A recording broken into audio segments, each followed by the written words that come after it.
इस लेक्चर में हम सॉलिड सरफेस में पढ़ेंगे रेसिप्रोकल लैटिस। रेसिप्रोकल लैटिस बहुत ही इम्पोर्टेंट टॉपिक है। तो आपको जो कोर्स ऑब्जेक्टिव है उसमें शायद इसका टाइटल एग्जैक्टली नजर ना आए, लेकिन उसमें ब्रिलियन जोन है और ब्रिलियन जोन से पहले ये पढ़ना बहुत ही इम्पोर्टेंट है।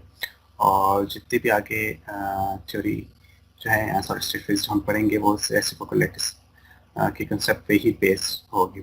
सो इसलिए ज़रूरी है कि सॉलिड सरफेस में हमें रेसिप्रोकल लैटिस का जो टॉपिक है वो बहुत अहमियत हामिल है। सो इसको आज हम देखेंगे, सिंपल इंट्रो देखेंगे। रेसिप्रोकल लैटिस की ज़रूरत क्यों पेश आई और इससे हमें क्या इंफॉर्मेशन मिलती है, होता क्या है basically.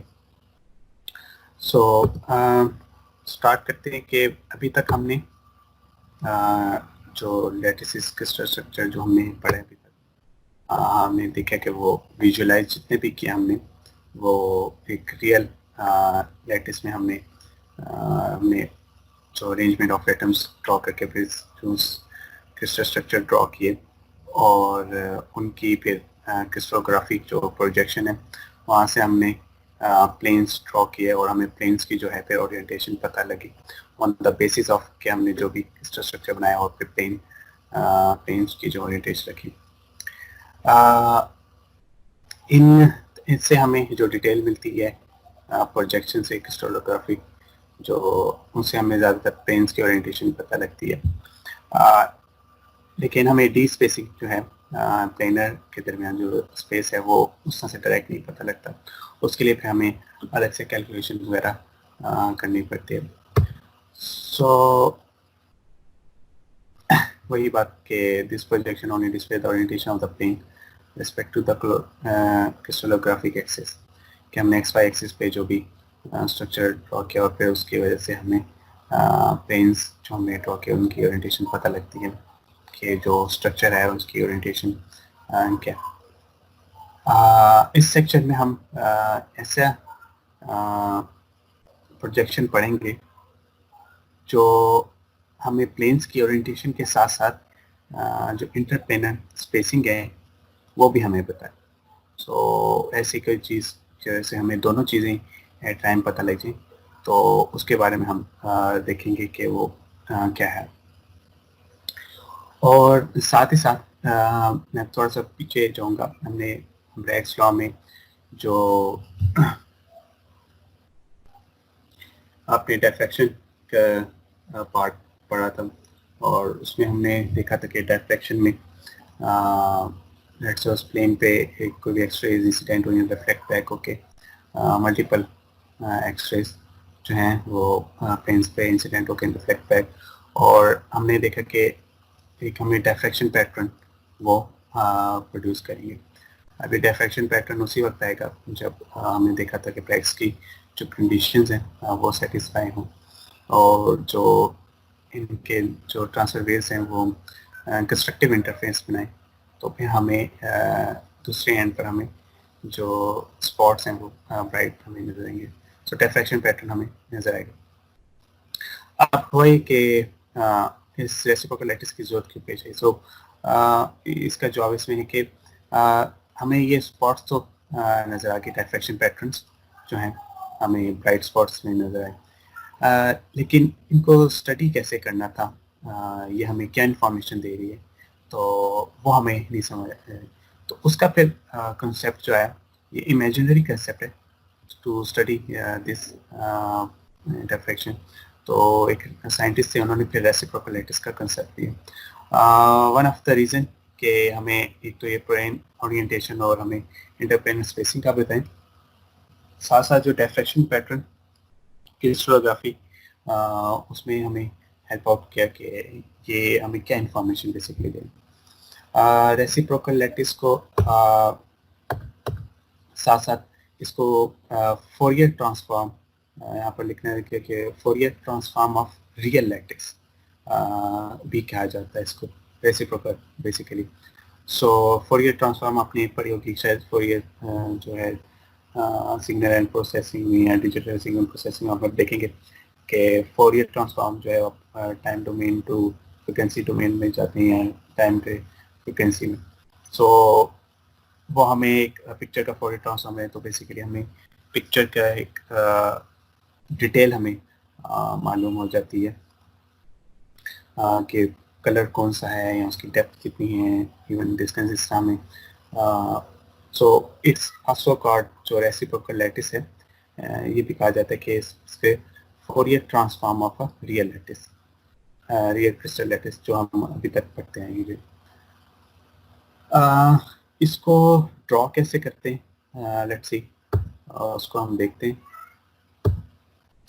How to draw? So from a common origin, draw a normal to each crystal पे। हमने एक real crystal cubic simple structure लिया और किसी एक प्लेन पर, लेट्स सपोज हम ये वाला जो प्लेन है वो कंसिडर करते हैं, ठीक है, 0 1 0। सो वहाँ इस प्लेन पे हमने ड्रॉ करना है इसका रेसिप्रोकल पॉइंट। सो हम पहले जो है एक ओरिजिन सेलेक्ट कर लेंगे उस स्ट्रक्चर में, एक साथ एक फिक्स ओरिजिन, और इस ओरिजिन से फिर हम एक नॉर्मल ड्रॉ करेंगे जो कि उस प्लेन के नॉर्मल होगा, मीन के यहाँ पर प्लेन के नॉर्मल 90 डिग्री एंगल बनाएगा इस प्लेन के साथ। सेट द लेंथ, और इसकी जो लेंथ है वो कितनी रखनी है, इट्स वेरी इंपॉर्टेंट, और ये नाम से आपको पता लग जाएगा रेसिप्रोकल लैटिस। सो इसकी जो लेंथ है वो होगी, जो दो प्लेन्स हैं पैरेलल प्लेन्स, उनके दरमियान जो डी स्पेसिंग है, हमने जो तक देखा डी स्पेसिंग, उसका reciprocal mean the set the length of each normal equal to or 2 pi by times the reciprocal of the interplane spacing। Mean अगर ये d है स्पेसिंग, इसकी जो लेंथ होगी वो होगी 1 by d। ओके, सो हम क्या करना है हमने कि सिंपल हम एक ओरिजिन सेलेक्ट करेंगे रियल लैटिस में, ठीक है। अब हम रेसिप्रोकल लैटिस बना रहे हैं, यानी कि हम एक दूसरी स्पेस में हम जा रहे हैं, तो उसके लिए हम ड्रॉ किस तरह से करेंगे कि हम रियल लैटिस लेके उसका कहीं भी एक रीजन सेलेक्ट करेंगे, ठीक है, रीजन कहीं भी, और उधर से फिर हम सारे पॉइंट्स ड्रॉ करेंगे। सो रीजन सेलेक्ट करके ये प्लेन हमने अभी फर्स्ट ही सिलेक्ट किया, इसके नॉर्मल ड्रॉ करेंगे, और नॉर्मल की जो लेंथ है इसकी, ये जो लेंथ है वो होगी reciprocal of the D spacing, जो इंटरप्लेनर स्पेसिंग होगी उनकी, और ये होती है 1/d स्क्वायर। अब ये भी प्लेन है और इस साइड पे बैक से पैरेलल प्लेन्स हैं, तो इनके दरमियान जो डी स्पेसिंग है उसकी बात करें, और इस नॉर्मल की लेंथ होगी 1/d, या फिर इसे 2 पाई से मल्टीप्लाई करते हैं, it's same nothing, 2 pi multiply करें, सो आइदर 1/d और 2 पाई बाई इंटू 1/d।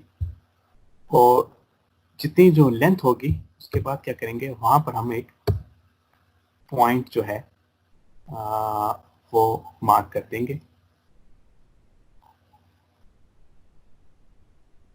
ये ओके सही। सो ये जो पॉइंट है ये हमारा कहलाएगा रेसिप्रोकल लैटिस। लैटिस हमने, आपको याद होगा कि हमने रियल लैटिस जो लीनियर लैटिस पढ़े थे, आई थिंक सेकंड लेक्चर में शायद, लीनियर लैटिस, स्पेस लैटिस, तो हमने लैटिस पॉइंट्स जो ही कहा था कि जो हमारे पास जो एटम्स हैं उनको हम लैटिस पॉइंट्स एक कंसिडर करते, तो ये वही है रेसिप्रोकल लैटिस। सो आप ये याद रखेंगे कि किसी भी क्रिस्टल के साथ जो है दो लैटिसेस एसोसिएट होते हैं। So one is real lattice,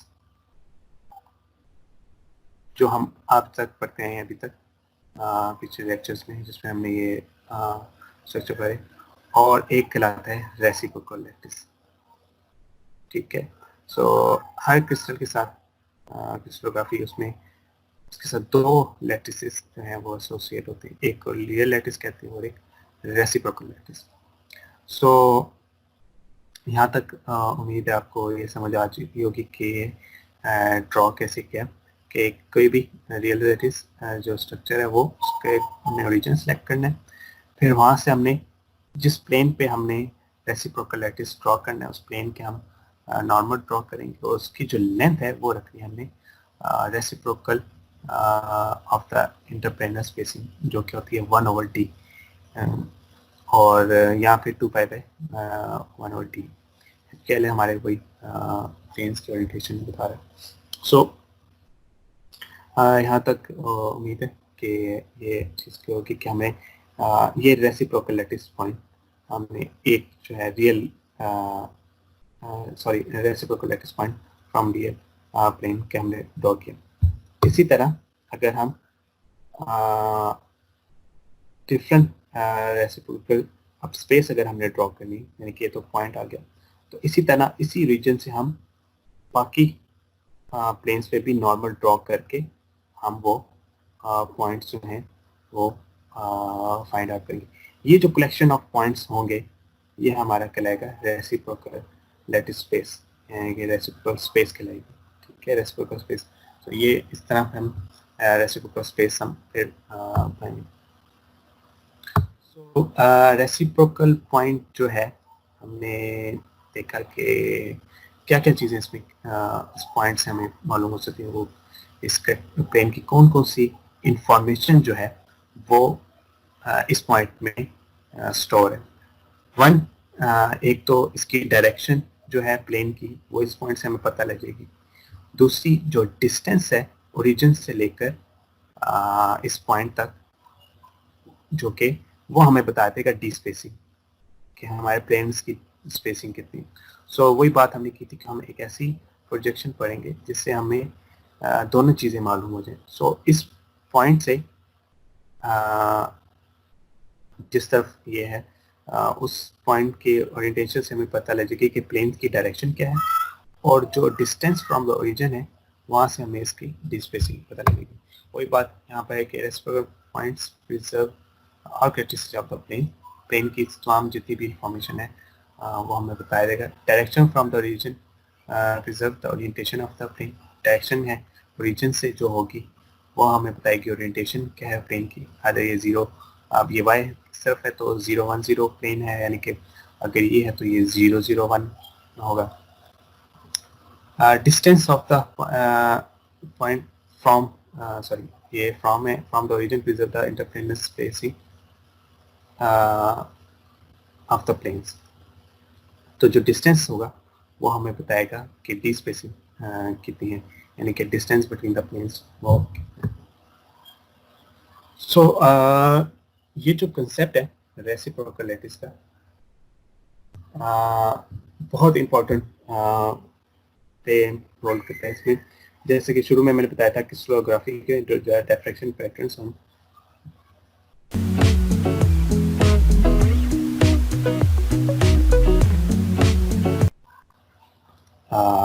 हमें जो इन्फॉर्मेशन मिलती है वो हमें इसी रेसिप्रोकल लैटिस पॉइंट से हम उसको इन्फॉर्मेशन गैदर करते हैं। लैटिस वाइब्रेशन जो एटम्स की वाइब्रेशन है ये भी वहीं से, फिर जितने भी बैंड स्ट्रक्चर हैं इलेक्ट्रॉनिक जो आगे हम आगे पढ़ेंगे भी, और सॉलिड स्टेट फिजिक्स। ठीक है, ये बहुत इंपॉर्टेंट है कि तमाम सॉलिड स्टेट फिजिक्स जो हमें पढ़ें वो आगे इस रेसिप्रोकल लैटिस पॉइंट जो है स्पेस या रेसिप्रोकल लैटिस जो है इस पे बेस करते हैं। तो अभी के लिए इंट्रो ये काफ़ी है, इसका फिर आगे हम देखेंगे प्लेन्स बनाकर फर्दर। ठीक है, तो इससे दोबारा देख लें एक दफ़ा कि ये हम आप कह लें कि रियल लैटिस अभी तक हम पर डायरेक्ट लैटिस जो हमने सिंपल स्ट्रक्चर XYZ में बना के हमने देखे। अब हम उस पर से हम थोड़ा सा इमेजिनरी वाली साइड थोड़ा सा जा रहे हैं, जिससे हम देखेंगे रेसिप्रोकल लैटिस। तो ये कंसेप्ट है जिससे हमें फर्दर इंफॉर्मेशन और क्या क्या मिलती है, इसका क्या क्या फायदा, तो वो हम देखेंगे। के लिए नहीं, इसको कंटिन्यू करेंगे। Thank you.